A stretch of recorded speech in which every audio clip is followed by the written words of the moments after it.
Yeah, thank you very much for meeting with us as Sure, always. pleasure as always. Yeah, so just getting right into it, we actually obviously just had a very new story. So we had a question to ask you about with C.C. Little and Winchell House renaming. So those materials just came out a couple hours ago from Regents. So earlier today, you announced your recommendation to Board of Regents that both C.C. Little Sciences Building and Winchell House and West Quad be renamed after months of deliberation and student input with the President's Advisory Committee on University History.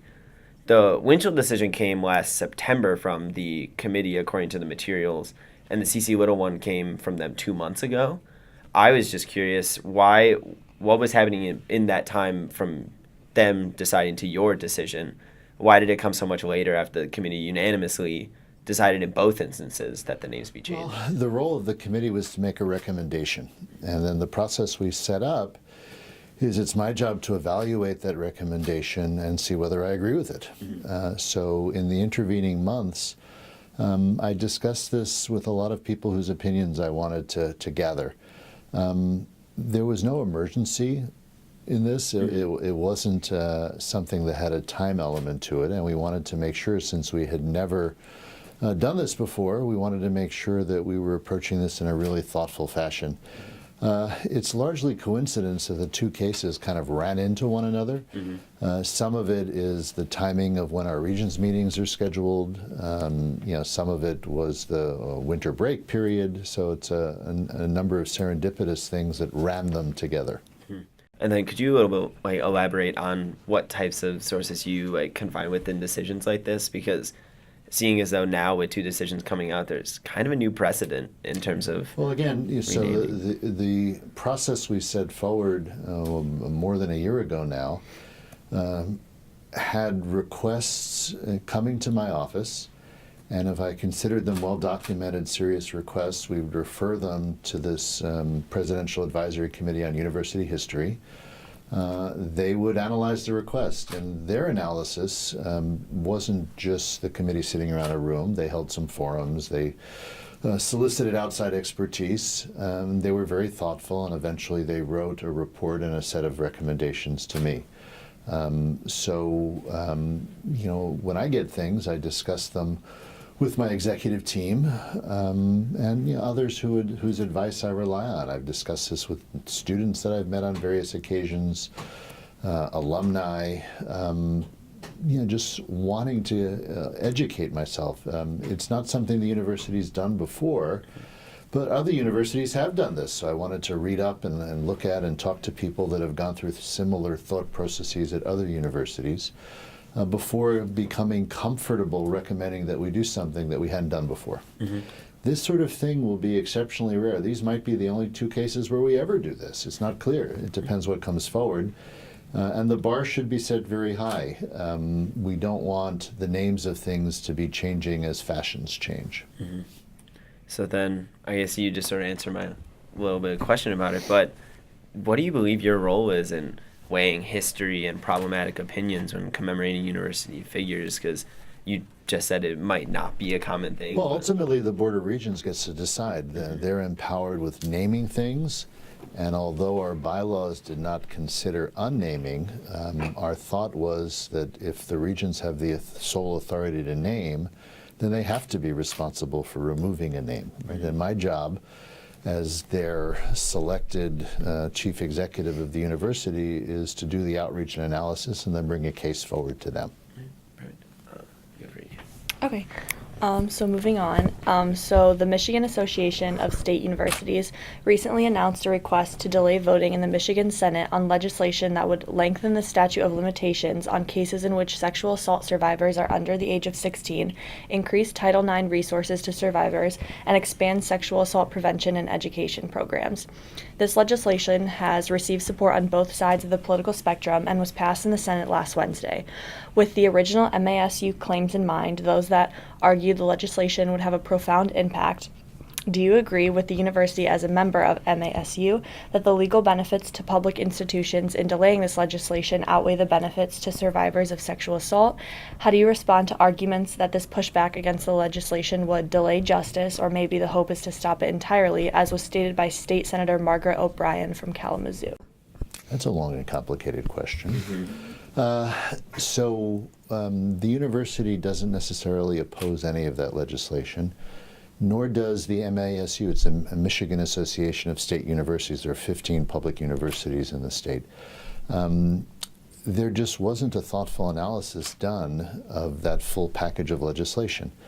We're enormously supportive of building a more supportive environment for people that are the survivors of sexual misconduct.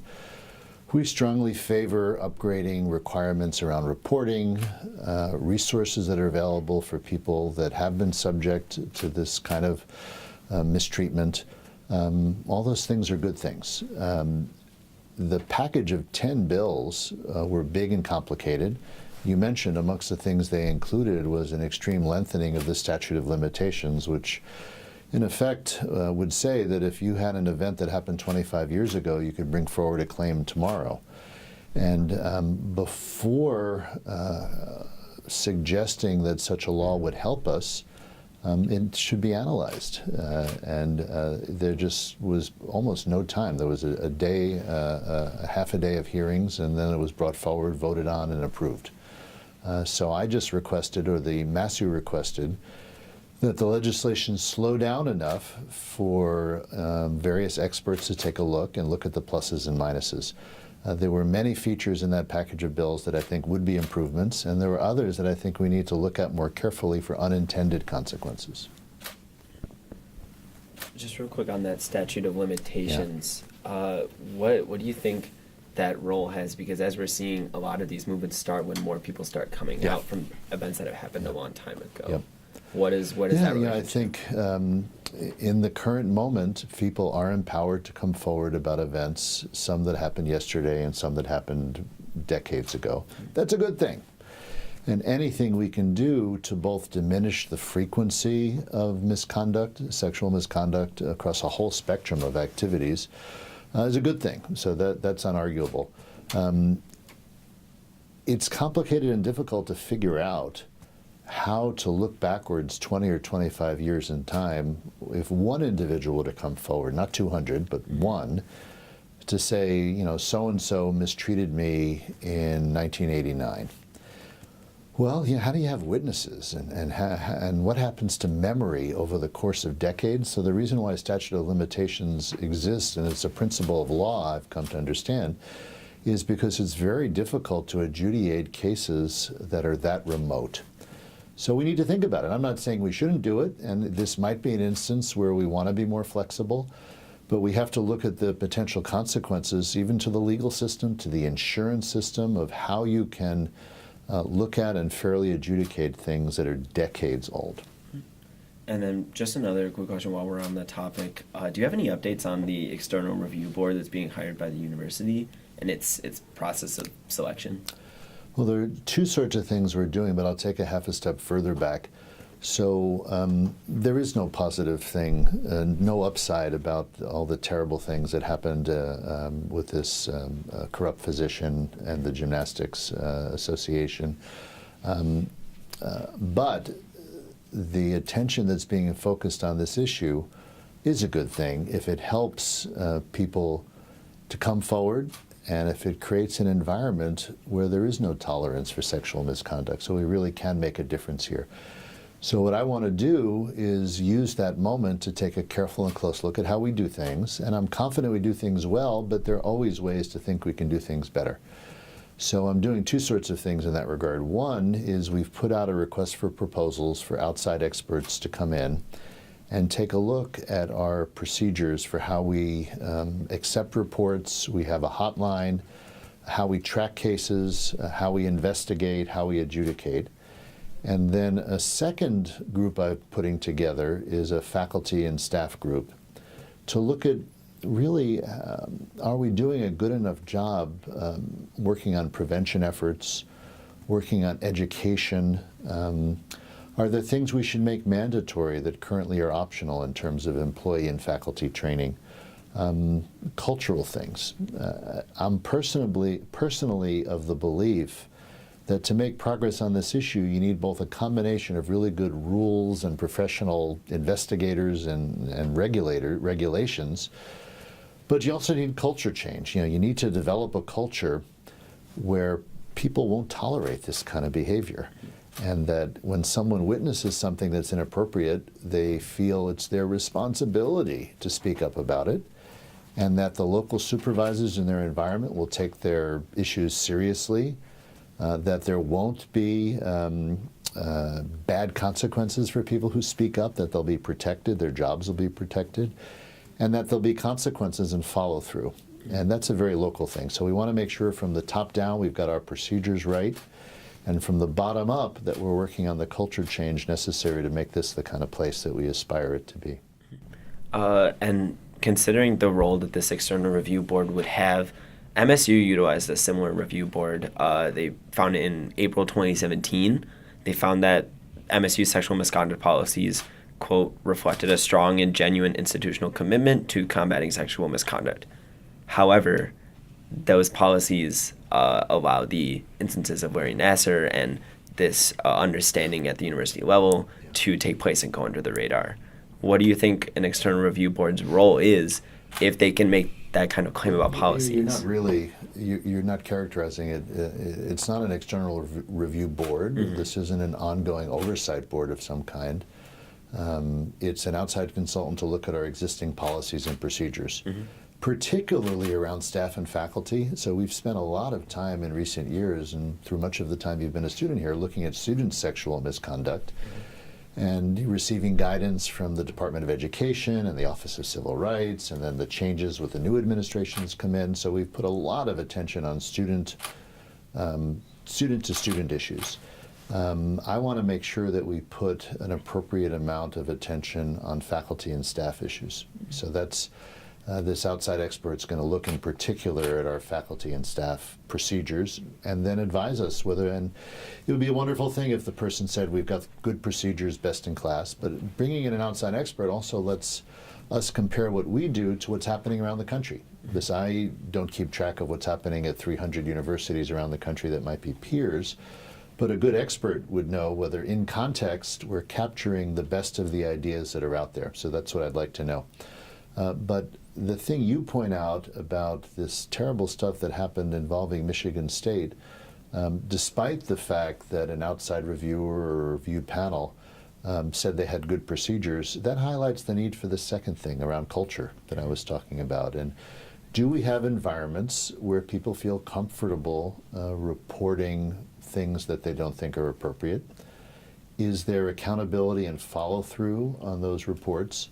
Are we training everyone to recognize what really is the behaviors that should not be allowed or tolerated in our community? That's an area where I want to be sure we're up to par. And those two complement each other. So since last October, the Lecturers' Employee Organization has been bargaining with the university for increased wages and benefits. Recently, Leo has organized large crowds at Regents meetings to address their current minimum wage salaries for a full-time lecturer, which is $34,500 in Ann Arbor, $28,300 in Dearborn, and $27,300 in Flint. With their contract set to expire on April 20th, the university reportedly responded to demands with a proposal of a $1,000 increase to the starting salary in 2019, a $750 increase in 2020, and a $500 increase in 2021, and a 1.5% annual raise for Ann Arbor employees, but not Dearborn or Flint lecturers. Earlier in March, Leo announced a potential strike if progress is not seen in bargaining efforts. What is your response as the president of the university to Leo members claiming their low wages imply the university thinks they are more or less disposable as educators in the current job market? What are your next steps in bargaining with Leo, and what outcome would you like to see, and how are you planning on realizing that outcome?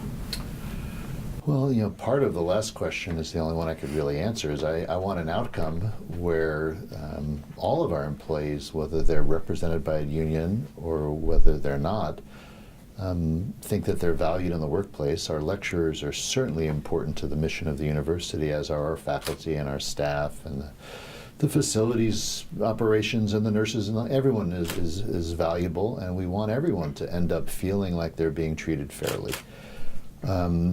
When you form a union, you bargain as a group. And on the university side, it bargains as a group, and we have an obligation to bargain in good faith. As president, I don't step in and comment on an active negotiation. What both sides do is they put the things that they think are important on the table, and then they negotiate about them. The university doesn't take the approach of negotiating in public. We negotiate in face-to-face sessions with the union and its representatives. I remain optimistic that at the end of the day, after all the sound and fury, we'll end up with an agreement that both sides feel serve their interests. But in response to your earlier questions, lecturers are very important members of the community, and like all our employees, they have to be treated fairly. I hope that it ends up just like that. Last month, the Detroit Free Press published an investigative report claiming the university was directing funds from the endowment back into companies. You have been very vocal about denying a plethora of the Free Press's claims, including an op-ed in the Free Press and a website created for the sole purpose of correcting points made in the Free Press investigation. This past month, a state judge ruled in favor of the Free Press in the open records lawsuit with the university, ordering the compensation methods for Chief Investment Officer Eric Lundberg to be released. The court records show the university's lawyers initially denied the request because it would divulge trade secrets that are crucial to the university's investment practices. Can you elaborate on this initial denied FOIA request? How would this information hurt the university's current investment strategy, and what makes Lundberg's financial information different than any other university employee? Yeah, so there's not a lot I can say because we haven't yet formally responded to this judge's decision. We're allowed to appeal, for example. We haven't decided what we're going to do next. We have released the total compensation of Eric Lundberg, who's our chief investment officer who manages our investment office. So that's public information. What's being argued about is the formula that gets used to figure out whether he's performing at a high level or an exceptional level or a modest level. And that consists of a bunch of indices that we compare the performance of the endowment to what these indices perform. So, we'd like our endowment to perform at the very top of similarly sized endowments. And we try to incentivize that with a degree of incentive pay. We don't want to reveal things to the general public that might result in other entities outcompeting us, for example, for the staff that are important for our efforts. So we thought it was appropriate to release his total compensation because the public has a right to know that. But the detailed formula, which is unique to the University of Michigan, we'd rather not have MSU and Ohio State know, for competitive reasons, for business competition reasons. And do you believe that relationship with other universities that tied in with the Detroit Free Press's findings of investing with people that are donating to the university, what would be your response to people who say that should be public because it's in such a large crisis? So all of our investments are public. Mm-hmm. So every one of them gets approved by the board. And let me take the opportunity to correct at least a modest misperception. Mm-hmm. We don't make direct investments, so we don't invest in a company, we don't buy an individual stock. What we do is we work with investment managers, a large number of them in the private sector, and they'll come to us and say, look, we've got the following great opportunity, and these are our plans. And we do a series of thoughtful analyses. We make a recommendation to the board approves, yes, you can use this investment manager, and we devote a certain number of dollars to that investment manager. All of those things are voted on in public board meetings. There's information about them in the board book. And every year we put out an annual report listing all these investment managers and the amounts of money and what the outcomes are. There is a fantastic alignment of interest here because we want the university to do as well financially, the endowment to do as well financially as it possibly can. If we make a bad investment, then we're heading in the wrong direction. And as you mentioned, this compensation formula that we talked about a minute ago is designed to incentivize the team to have the highest yield it can possibly have with an acceptable amount of risk. So these things are already very transparent. We have an investment advisory committee that's attracted a lot of attention. The folks on that committee, I believe they're either almost all or all alumni. Mm-hmm. They're all people that have been enormously successful in the investment world, in different sectors of the investment world. So for somebody like me, you buy a stock or a mutual fund, and that's as complicated as my investing gets. But when you're investing $11 billion and trying to balance risk, it's a lot more complicated. So you're not just investing in equities, you're investing in venture capital firms, you're investing in private equity funds. It's a mixture that requires an awful lot of expertise to evaluate not individual investments, but how to strike a balance between all the different ways you can invest. And I've gone to about half the meetings of this investment advisory committee since I've been here. They are fascinating. They're like a global economics lesson. And the group is designed to have leaders in each of these different investment areas talk about stuff. So, what's going to happen to interest rates, and what's going to happen if we actually have provoked a trade war, and where should we be shifting our money around? I don't recall ever talking about a specific investment as compared to talking about different sectors or types of investments. A subset of these members of the committee work for the major investment firms in the world, some of the largest firms in the world. It would be against the university's interest to never consider investments at some of these largest and most successful firms around the world. But whether the investment is being placed with a firm that one of our advisors has something to do with or not, the investment still gets vetted. If it's a good investment, we do well. If it's a bad investment, we do poorly. So the incentives are always to optimize the university's take from its endowment. Mm-hmm. And shifting quick gears to more of a bias incident on campus. I wanted to get a general comment because we have a story coming out. I thought this would be a good time to ask. 2 weeks ago, an LSA sophomore posted a Snapchat of her and a friend wearing black face masks with the caption "Black Lives Matter," and this has gotten large responses from online, deeming the photo to be racist by a large amount of the university community.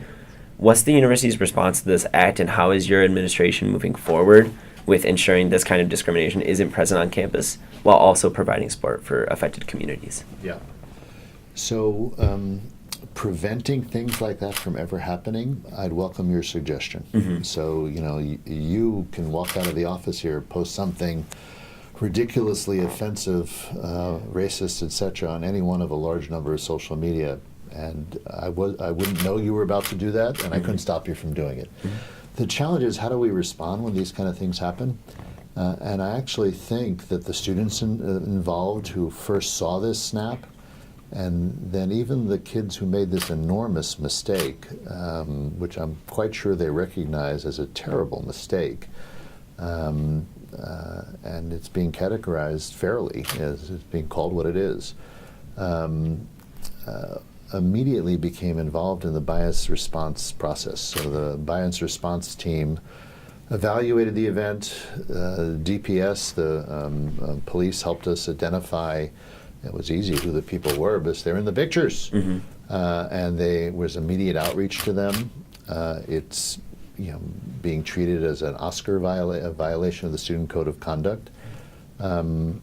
I think the way it will resolve is with some type of restorative justice, but that really depends upon the people that brought forward the complaint, and then the willingness of the students themselves who committed these really pretty terrible and offensive snap. Whether they're in a place where they can learn from this and be remediated. So as bad an episode as it was actually handled about as well as you could. And if someone has an idea how to prevent those things from happening, let's do it. Mm-hmm. You got an idea? Not off the top of my head, I don't.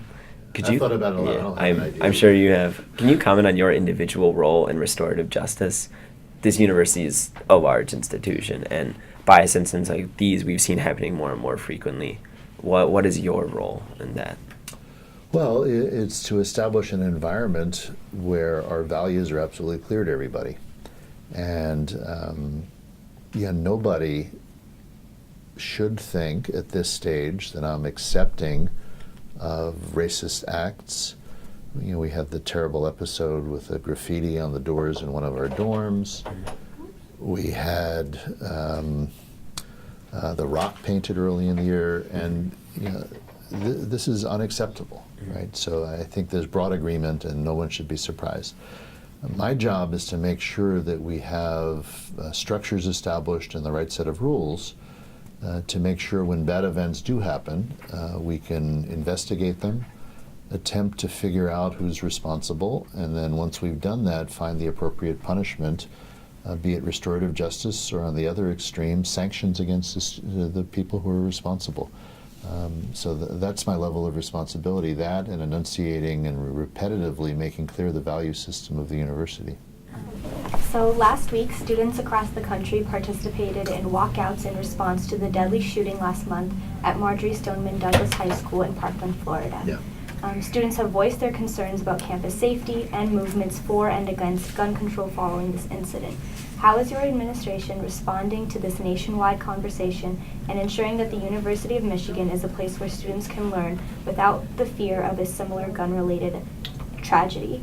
Have any reforms taken place after the Parkland shooting? Yeah, other than our continuous vigilance, we have not made major changes on the campus, but what you should realize is guns are banned on the campus, even though in the state of Michigan it's an open carry state. And thus far we've been able to defend legally challenges to this gun ban, so guns aren't allowed on campus. But recognizing that just because something isn't allowed doesn't mean it's not going to happen, is our campus security people are continuously looking at our procedures, conducting exercises. The leadership of the university regularly does what's called a tabletop exercises, walking through what would happen if, and how to keep the campus as safe as possible. It's an enormous concern. I can tell you I really admire, though, the students themselves, because my generation has not been successful with this issue, despite polling data that says there's a lot of support for changes in the way we deal with guns in American society. It hasn't gone anywhere to speak of, and now there's a new approach being led by some really very eloquent and bold high school students who are very personally affected, and hopefully that will make a difference where the leadership provided by adults hasn't really done it yet. So I'm optimistic, but we try to be vigilant, and we try to continuously learn from episodes that happen at other places so that our own procedures remain as good as they can possibly be.